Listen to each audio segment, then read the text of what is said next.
وہ نبیوں میں رحمت لقب پانے والا، وہ نبیوں میں رحمت لقب پانے والا، مراد غریبوں کی برلانے والا، فقیروں کا ملجا یتیموں کا ماوا، فقیروں کا ملجا یتیموں کا ماوا، یتیموں کا والی غلاموں کا مولا، خطا کار سے در گزر کرنے والا، بداندیش کے دل میں گھر کرنے والا، مفاسد کو زیر و زبر کرنے والا، قبائل کو شیر و شکر کرنے والا، مصیبت میں غیروں کے کام آنے والا، وہ اپنے پرائے کا غم کھانے والا، اتر کر حرا سے سوئے قوم آیا، اور ایک نسخہ کیمیا ساتھ لایا، مسے خام کو جس نے کندن بنایا، کھرا اور کھوٹا الگ کر دکھایا، عرب جس پہ قرنوں سے تھا جہل چھایا، پلٹ دی بس ایک آن میں اس کی کایا، رہا ڈر نہ بیڑے کو موج بلا کا، ادھر سے ادھر پھر گیا رخ ہوا کا، وہ نبیوں میں رحمت لقب پانے والا، مرادیں غریبوں کی برلانے والا۔ صدر محترم، علماء کرام، محترم بزرگوں، نوجوان ساتھیوں، ماؤں اور بہنوں، پیارے بچوں، سنت کبیر نگر کے اس گاؤں کڑوا میں یہ تیسرا موقع ہے جب کسی دینی پروگرام میں شامل ہونے کے لیے میں آپ کے سامنے حاضر ہوا ہوں۔ میرے عزیز دوست جناب فیصل صدیقی صاحب ابھی امت کی موجودہ حالت اور اس کے اسباب اور اس کے حل کے موضوع پر خطاب کر رہے تھے۔ ہم لوگ جب یہاں پہنچے، اچانک ان کے ماموں کے انتقال کی خبر آئی ہے۔ اللہ تعالیٰ ان کی مغفرت فرمائے، انا للہ و انا الیہ راجعون، اللہم اغفر لہ وارحمہ وعافہ واعف عنہ واکرم نزلہ ووسع مدخلہ۔ اس غمناک خبر کے سننے کے بعد ظاہر ہے وہ ڈسٹرب تھے اور ذہنی کیفیت سمجھی جا سکتی ہے، اس کے باوجود انہوں نے خطاب کیا، اللہ ان کو جزائے خیر دے۔ مجھے جو موضوع ملا ہے، سوشل میڈیا پر جو پوسٹر پبلش ہوا ہے، پھیلایا گیا ہے، اس پوسٹر میں بھی آپ نے شاید وہ عنوان دیکھا ہوگا، توحید کے فوائد اور شرک کے نقصانات۔ تو پہلے ہم سمجھیں کہ توحید کس کو کہتے ہیں۔ جب توحید کو سمجھیں گے تب تو اس کے فائدوں کو جانیں گے۔ تو موٹی موٹی توحید کا مطلب کیا ہے، ہم قرآن کی 3 الگ الگ جگہوں سے ہم قرآن کے اندر ہم توحید کو سمجھیں، تینوں بہت مشہور چیزیں ہیں۔ قرآن کی سب سے پہلی سورت سورۃ الفاتحہ، the beginning of the Quran, the starting of the Quran، فاتحۃ الکتاب، جس کے بغیر کوئی نماز کی کوئی رکعت نہیں ہوتی، نہ امام کی، نہ مقتدی کی، نہ فرض، نہ نفل، نہ تراویح، نہ جنازہ، نہ عیدین، کوئی نماز لا صلاۃ الا بفاتحۃ الکتاب، بغیر سورہ فاتحہ کے کوئی نماز نہیں ہوتی۔ سورہ فاتحہ کیا ہے؟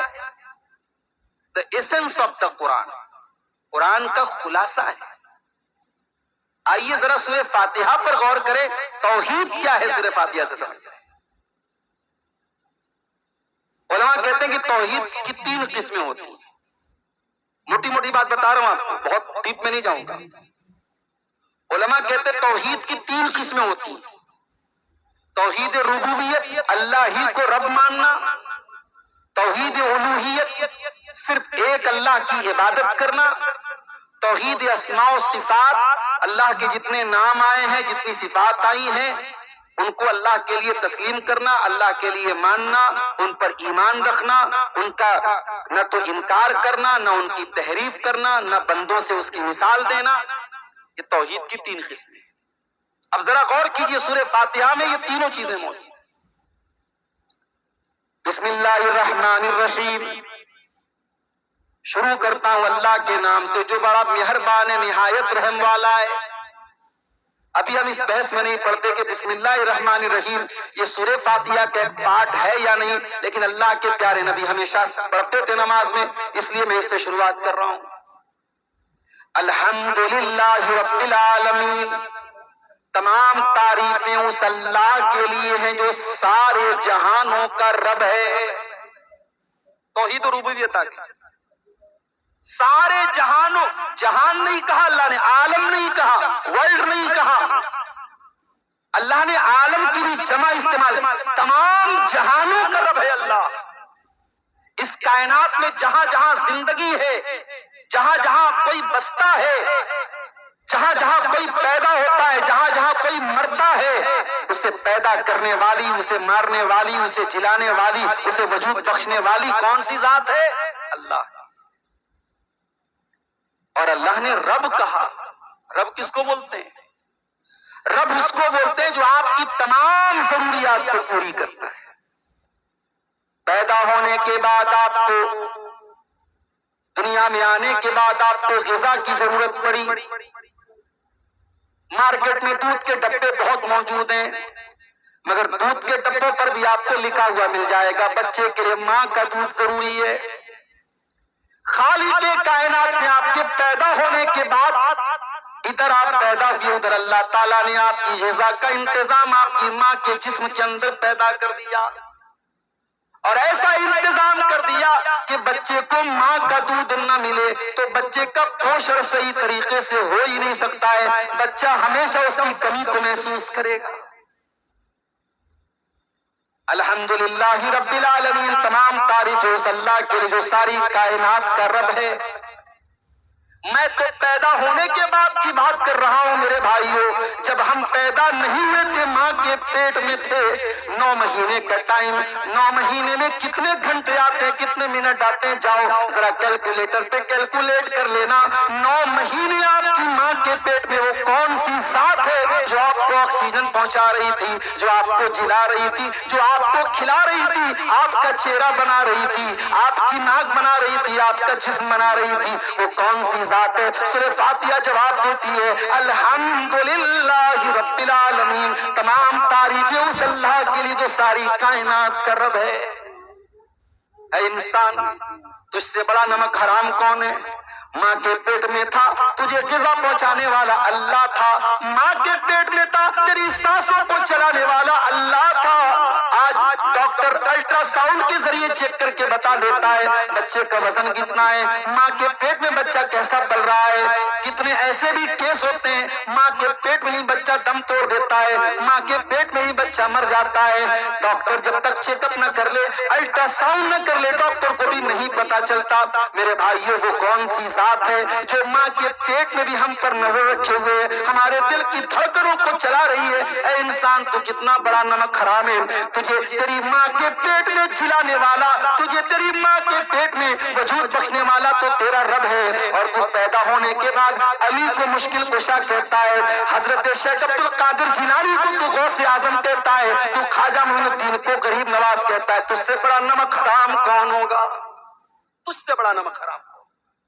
اے مسلمان، تیری نمک حرامی کی سزا تجھے مل رہی ہے، یہ جوتے جو پڑ رہے ہیں، یہ تھپڑ جو لگ رہے ہیں، یہ ذلت جو تیرے اوپر مسلط ہے، یہ تیری نمک حرامی کی سزا ہے۔ قیامت کے دن اللہ پوچھے گا میرے بندے مجھے ان سے شکوہ نہیں ہے جو کلمہ ہی نہیں پڑھتے تھے، مجھے ان سے شکوہ نہیں ہے جو بتوں کے آگے سجدہ کرتے تھے، مجھے شکوہ تجھ سے ہے۔ کرے غیر گر بت کی پوجا تو کافر، کواکب میں مانے کرشمہ تو کافر، جھکے آگ پر بہرے سجدہ تو کافر، جو ٹھہرائے بیٹا خدا کا تو کافر، مگر مومنوں پر کشادہ ہے راہیں، پرستش کرے شوق سے جس کی چاہے۔ مسلمان کے لیے سب جائز ہے، وہ پتھر کے بتوں کے ساتھ وہی کام کرے تو حرام، ہم قبروں اور مزاروں پہ جا کے وہ کام کریں تو جائز، وہ اپنے مورتیوں کا شرنگار کرے تو شرک، اور ہم مزاروں پہ عرس منائیں تو جائز، وہ گنگا جل لے کر کے آئے تو حرام، اور ہم جو ہے یہ آپ کے جو کچھوچا کی درگاہ ہے وہاں کا ہم خلیص پانی لے کر کے ہم ڈرموں میں بھر کے لے کے جائیں تو وہ توحید ہے، وہ اسلام ہے۔ میرے پیارے ساتھیوں، یہ غیر یہ کام کرے تو صحیح غلط ہے اور ہم کرے تو جائز ہے، یہ ڈبل اسٹینڈرڈ کیوں ہے، یہ ڈبل پیمانے۔ مگر مومنوں پر کشادہ ہے راہیں، پرستش کریں شوق سے جس کی چاہیں، نبی کو جو چاہے خدا کر دکھائیں، اماموں کا رتبہ نبی سے بڑھائیں۔ نبی کا درجہ ہم نے غیروں کو دے کے رکھا ہے، یہ اتھارٹی کہ پیر صاحب نے جو بول دیا، بڑے صاحب نے جو بول دیا، حضرت جی نے جو بول دیا، امام صاحب نے جو بول دیا، پتھر کی لکیر ہے۔ یہ اتھارٹی کس نے دی؟ یہ اتھارٹی اس کائنات میں اگر کسی کو ملی ہے تو جناب محمد رسول اللہ صلی اللہ علیہ وسلم کو ملی۔ اور یہ بھی سن لو، میں کوئی ڈھکی چھپی بات نہیں کر رہا ہوں، اہل حدیث کا اسٹیج ہے اور اہل حدیث کی دعوت آپ کے سامنے پیش کر رہا ہوں۔ اہل حدیث اماموں کا جتنا احترام کرتے ہیں کوئی نہیں کرتا۔ ہم نے تو امام ابو حنیفہ رحمۃ اللہ علیہ کی ان باتوں کو بھی مانا ہے جن باتوں کو دنیا نے نہیں مانا۔ سعودی عرب کے علماء کہتے ہیں عورت جو زیور پہنتی ہے اس پہ زکوٰۃ نہیں دینا ہے۔ ابھی رمضان میں کرناٹک میں گیا تھا، وہاں رمضان میں تراویح کے بعد میرا درس ہوتا تھا، بیان ہوتا تھا، وہاں کئی لوگ میرے پاس آئے، مولانا صاحب ہماری عورتیں جو زیور پہنتی ہیں زکوٰۃ دینا ہے کہ نہیں؟ میں نے کہا دینا ہے، ضروری ہے۔ بولے وہ تو سعودی عرب کے بڑے بڑے علماء کہتے نہیں دینا۔ میں نے کہا شریعت میں سعودی عرب کے علماء حجت نہیں ہے، شریعت میں قرآن و حدیث حجت ہے۔ جب قرآن یہ کہہ رہا ہے والذین یکنزون الذھب والفضة ولا ينفقونها في سبیل اللہ فبشرهم بعذاب علیم، جو لوگ سونا چاندی اکٹھا کرتے ہیں اور اس کی زکوٰۃ نہیں نکالتے ان کو دردناک عذاب کی بشارت سنا دو۔ یوم یحمى علیہا فی نار جہنم فتکوی بها جباہہم وجنوبہم وظہورہم، قیامت کے دن ان کے سونے کے زیور سے ان کے پیشانیوں کو داغا جائے گا، ان کے پہلو کو داغا جائے گا، ان کی پیٹھ کو داغا جائے گا اور کہا جائے گا ھذا ما کنزتم لانفسکم فذوقوا ما کنتم تکنزون، یہ ہے تمہارا وہ سونا چاندی جو تم دنیا میں اکٹھا کرتے تھے، لو اس کا مزہ چکھ لو۔ قرآن کہہ رہا ہے کہ سونے چاندی پر زکوٰۃ دینا ہے۔ نبی اکرم کی صحیح حدیثیں موجود ہیں کہ اگر ایک عورت اللہ کے نبی کے پاس آئی، اس کی چھوٹی سی بچی، اس کے ہاتھوں میں سونے کے دو موٹے موٹے کنگن تھے، اللہ کے پیارے نبی نے پوچھا زکوٰۃ دیتی ہو؟ اس نے کہا نہیں دیتی ہوں۔ اللہ کے نبی نے کہا کیا تم چاہتی ہو کہ اس کنگن کی جگہ تمہاری بچی کو آگ کا کنگن پہنایا جائے؟ اس نے کہا نہیں ہے اللہ کے نبی۔ اس نے کنگن اتارا اور اللہ کے نبی کے پاس رکھ دیا اور کہا کہ جو اس کی زکوٰۃ بنتی ہے لے لیجئے۔ میں نے کہا سعودی عرب کے اکثر علماء یہی کہتے ہیں کہ عورت جو زیور پہنتی ہے وہ زکوٰۃ اس پر فرض نہیں ہے۔ ان کی دلیل کیا ہے؟ وہ یہ کہتے ہیں صاحب استعمال کی چیز پہ زکوٰۃ نہیں، آپ کے پاس 50 لاکھ کی کار ہے زکوٰۃ نہیں دینا ہے، 1 کروڑ کا مکان ہے زکوٰۃ نہیں دینا ہے، 50 لاکھ کی گھڑی آپ پہنے زکوٰۃ نہیں دینا ہے، استعمال کی چیزوں پہ زکوٰۃ نہیں ہے۔ وہ کہتے ہیں صاحب سونا چاندی عورت بینک میں رکھا ہے، الماری میں رکھا ہے، لاکر میں رکھا ہے، اس کی زکوٰۃ دینا ہے، جو پہنتی ہے اس پر زکوٰۃ نہیں دینا ہے۔ اب سنو اہل حدیث کا فتویٰ سنو، امام ابو حنیفہ رحمۃ اللہ علیہ فرماتے ہیں زکوٰۃ دینا ہے اور دلیل یہی حدیث پیش کرتے ہیں۔ ہم امام ابو حنیفہ کے مخالف نہیں ہے میرے بھائیوں، ہم امام ابو حنیفہ کے خلاف نہیں، جہاں دلیل پکی ہے، جہاں دلیل مضبوط موجود ہے، اہل حدیث کا بندہ، اہل حدیث کا کوئی بھی شخص امام ابو حنیفہ کی مخالفت نہیں کرتا. ہم بڑے احترام کے ساتھ امام ابو حنیفہ کی وہ بات تسلیم کرتے ہیں. میرے پیارے ساتھیوں، ہم نے امام ابو حنیفہ کی اس بات کو بھی تسلیم کیا ہے. انہوں نے کہا تھا کل یوقظ من قولہ، امام ابو حنیفہ نے کہا تھا کہ اترکوا قولی بخبر الرسول، میری بات کے مقابلے میں اگر رسول کی بات مل جائے تو میری بات کو چھوڑ دینا اور رسول کی بات کو لے لینا. اور امام مالک نے کہا تھا اللہ کے پیارے رسول کی قبر کی طرف اشارہ کر کے کہ وہ لوگوں، دنیا میں سارے لوگوں کی بات کو ٹھکرایا جا سکتا ہے، لیا جا سکتا ہے، الا صاحب حاضل قبر، مگر یہ جو رسول کی قبر ہے، اس قبر کے اندر جو ہستی ہے، اس ہستی کی کوئی بات ٹھکرائی نہیں جا سکتی، ریجیکٹ نہیں کی جا سکتی، لوٹائی نہیں جا سکتی. امام شافعی رحمۃ اللہ علیہ نے بھی یہی پیغام دیا تھا کہ خبردار میری تقلید نہ کرنا، اندھے بن کر کے میری باتیں نہ ماننا، میری باتوں کو اگر قرآن و حدیث کے مطابق لے لینا. یہی دعوت ہے میری پیارے ہمارے پیارے ساتھیوں. مولانا الطاف حسین حالی 115 سال پہلے کہہ کے گئے ہیں اماموں کا رتبہ نبی سے بڑھائیں، مزاروں پہ جا جا کے نظریں چڑھائیں، شہیدوں سے جا جا کے مانگے دعائیں، نہ توحید میں کچھ کمی سے آئے، نہ اسلام بگڑے نہ ایمان جائے. میرے پیارے ساتھیوں، ہماری نمک حرامی کی سزا ہمیں مل رہی ہے. سورہ فاتحہ کی پہلی آیت ہمیں کہتی ہے تمام تعریفیں اس اللہ کے لیے ہیں جو رب العالمین الرحمن الرحیم، وہ اللہ تعالیٰ بہت زیادہ مہربان، بہت زیادہ رحم کرنے والا ہے. اب ذرا غور کرنا، قرآن میں اللہ نے اپنے نبی کو بھی رحیم کہا ہے، فرمایا لقد جاءکم رسول من انفسکم عزیز علیہ ما عنتم حریص علیکم بالمؤمنین رؤوف الرحیم. او لوگو، ہم نے تم کو وہ نبی دیا ہے جو تمہیں جان سے زیادہ پیار کرتے ہیں. تمہاری تکلیف میرے نبی کو گوارا نہیں ہے، تم تکلیف میں ہوتے ہو، درد تمہارے نبی کو ہوتا ہے، تم تکلیف میں ہوتے ہو، احساس تمہارے نبی کو ہوتا ہے. بالمؤمنین رؤوف الرحیم، اور وہ نبی مومنوں کے ساتھ بہت مہربان ہے، بہت رحم والے ہیں. اب ذرا غور کرنا، اللہ نے اپنے آپ کو بھی رحیم کہا اور اللہ نے اپنے نبی کو بھی رحیم کہا. کیا جیسے اللہ رحیم ہے کیا ویسے نبی رحیم ہو سکتے ہیں؟ نہیں نہیں، نبی کے رحیم ہونے کا مطلب الگ ہے اور اللہ کے رحیم ہونے کا مطلب الگ ہے. یہی تو عقیدے توحید و اسماء و صفات ہے میرے پیارے ساتھیوں. یہی تو ہم کہتے ہیں. اللہ کہتا ہے الرحمن علی العرش استویٰ، رحمان اپنے عرش کے اوپر جلوہ گر ہے، رحمان اپنے عرش کے اوپر مستوی ہے، رحمان اپنے عرش کے اوپر ہے. اب عرش کے اوپر کیسے ہے؟ کوئی مثال نہ دے کہ جیسے ہم کرسی پر بیٹھے ہیں ویسے نعوذ باللہ اللہ اپنے عرش پر ہے. نہیں نہیں، یہ قرآن میں آیا، ہم ایمان رکھتے ہیں، مگر اللہ کیسے اپنے عرش پر مستوی ہے اس کی کیفیت ہم کو نہیں پتا. قرآن کہتا ہے بل یداہ مبسوطتان، اللہ کے دونوں ہاتھ کھلے ہوئے ہیں. اللہ کے ہاتھ کا ذکر بھی قرآن میں ہے. ہم ایمان رکھتے ہیں، مگر اللہ کا ہاتھ کیسا ہے ہم یہ نہیں کہہ سکتے اللہ کا ہاتھ نعوذ باللہ ہمارے ہاتھ کے جیسا ہے. نہیں نہیں، ہم ایمان تو رکھتے ہیں اللہ کا ہاتھ کیسا ہے، جیسا اس کی شان کے لائق ہے، جیسا اس کی ذات کے لائق ہے. یہی عقیدہ توحید اسماء و صفات کا ہے اور یہ بھی سورہ فاتحہ کے اندر ہم کو ملتا ہے. سورہ فاتحہ پوری توحید سے بھری ہے میرے پیارے ساتھ. الرحمن الرحیم، بہت مہربان، بہت رحم والا ہے. مالک یوم الدین، حساب کے دن کا مالک ہے، بدلے کے دن کا مالک ہے.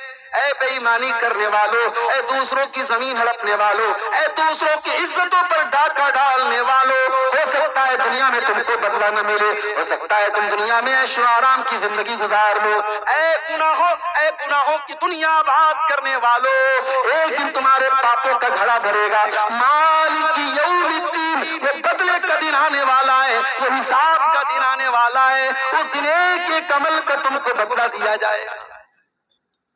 ہمارے نبی کے اوپر آخری آیت کون سی اتری تھی قرآن کی؟ کسی کو معلوم ہے؟ اتنا بڑا مجمع ہے، کوئی بتا سکتا ہے ہمارے نبی پر قرآن کی آخری آیت کون سی اتری تھی؟ کوئی بتا دے. اب آپ تقریر سنیں گے نہیں، گاؤں میں جلسہ ہے، چند لوگ آئے ہوئے ہیں، کرسیاں خالی ہیں، تو کہاں سے دین کی نالج؟ یہ جھومنے سے اور نعرے لگانے سے دین نہیں ملنے والا ہے میرے ساتھ. دین پڑھنے سے اور سیکھنے سے آتا ہے. کوئی بنارس سے چل کے آئے، کوئی ٹانڈا سے چل کے آئے، کوئی سن کبیر نگر سے چل کے آئے، اور آپ اپنے گھر سے نہ ہلے اور جلسے میں آ کر کے نہ بیٹھیں تو میرے بھائیوں جبریل علیہ السلام بھی آ کر کے آپ کو دین نہیں سکھا سکتے. دین سیکھنے کے لیے آپ کو نکلنا پڑے گا. پیاس لگی ہے تو کنویں کے پاس جانا پڑے گا. مجھے افسوس کے ساتھ کہنا پڑتا ہے ہمارے فیصل بھائی نے تیسری مرتبہ آج اس گاؤں میں مجھے بلوایا ہے اور تیسری مرتبہ میں دیکھ رہا ہوں کہ گاؤں والے دلچسپی نہیں لیتے دلچسپی. تینوں مرتبہ میں نے دیکھا کہ بہت کم لوگ سامنے بیٹھے ہیں. ایسا نہیں اتنا چھوٹا گاؤں نہیں, اگر صرف گاؤں کے لوگ آ کے بیٹھ جائیں پورا جلسہ پوری کرسیاں بھر جائیں گی. مگر کیا ہے صاحب, نہیں, وہ تو اہل حدیث کے عالم آ رہے ہیں, ہم نہیں جائیں گے, ہمارا ایمان خراب ہو جائے. جاؤ پوری تقریر سن لینا, ایک ایک لفظ بڑی ذمہ داری کے ساتھ بولتا ہوں. اگر کوئی بات قرآن و حدیث کے خلاف نظر آ جائے اگلی بار میرا گریبان پکڑ لینا, میں معافی مانگنے کو تیار. ہم وہ لوگ نہیں ہیں میرے بھائیوں کہ علول جلول کچھ بھی بک کے چلے جائیں. میرے ساتھیوں, دین کو سیکھو. نبی پر قرآن, اللہ کے نبی پر قرآن کی آخری آیت کون سی نازل ہوئی؟ سورہ بقرہ کی آیت نازل, قرآن کے تیسرے پارے کی آیت. اس آیت کے نازل ہونے کے بعد اللہ کے نبی صرف 8 دن یا 9 دن زندہ تھے, آپ کا اس کے بعد انتقال ہو گیا. کون سی آیت تھی؟ نوٹ کر لیجئے, تیسرے پارے میں آپ کو یہ آیت مل جائے گی. آیت کا نمبر مجھے یاد نہیں, موبائل پہ دیکھ کے آپ کو بتا سکتا. وَاتَّقُوا يَوْمًا تُرْجَعُونَ فِيهِ إِلَى اللَّهِ, اے میرے بندو اس دن سے ڈرو جس دن تم اللہ کی طرف لوٹائے جاؤ گے. ثُمَّ تُوَفَّىٰ كُلُّ نَفْسٍ مَّا كَسَبَتْ وَهُمْ لَا يُظْلَمُونَ, اور قیامت کے دن ہر ایک نفس کو پورا بدلہ دیا جائے گا, ہر انسان کو اس کے عمل کا پورا بدلہ دیا جائے گا. وَهُمْ لَا يُظْلَمُونَ, اور کسی کے ساتھ کوئی ظلم نہیں ہوگا. اس دن سے ڈرو میرے بھائیوں. اللہ بار بار ہمیں ڈراتا ہے. قرآن سورہ فاتحہ بھی ہمیں ڈرا رہی ہے. مالک یوم الدین, اے اللہ تو قیامت کے دن کا مالک ہے, تو بدلے کے دن کا مالک ہے. دنیا میں ابھی پہلگام میں حملہ ہوا ہے, اللہ کرے کہ اصل مجرم سامنے آ جائے. ابھی تو سب ہواؤں میں بات چل رہی ہے نا کہ اسکیچ بن گیا اور لوگوں نے جو بتایا اس کے حساب سے اسکیچ بن گیا. اب یہ سب سوال کوئی پوچھے تو صاحب یہاں تو فٹ سے دیش دروہی قرار دے دیا جاتا ہے کہ بھائی وہ آئے کہاں سے. میں خود کشمیر گیا تو 3 سال پہلے, پہلگام کا علاقہ بالکل کونے میں ہے اور وہاں سواریاں بھی نہیں جاتی, اونٹ کے اوپر سوار ہو کر کے لوگ جاتے ہیں. وہاں کیسے پہنچے آتنکوادی اور کیسے ہتھیار لے کر کے پہنچے, وہاں چپے پر فورس رہتی ہے. مگر صاحب سوال مت کیجئے. ابھی نیہا سنگھ راٹھور نے سوال کیا, FIR درج ہو گئی. صاحب ہم سوال نہیں کر سکتے, بس ہم اتنا مانتے ہیں کہ جو ہوا, ظلم ہوا, غلط ہوا, انیائے ہوا, اور مذہب پوچھ کر کے اگر مارا گیا ہے تو یہ اور غلط ہے. اور اگر ایسا کرنے والے اسلام کا دعویٰ کر رہے تھے اور اپنے آپ کو مسلمان کہہ رہے تھے, بری ہے اسلام کا دامن. ایسے دہشت گردوں اور ایسے آتنکوادیوں سے اسلام کا دامن بری ہے. اسلام کبھی اس طریقے کی بربرتا کی تعلیم نہیں دیتا ہے. لیکن آپ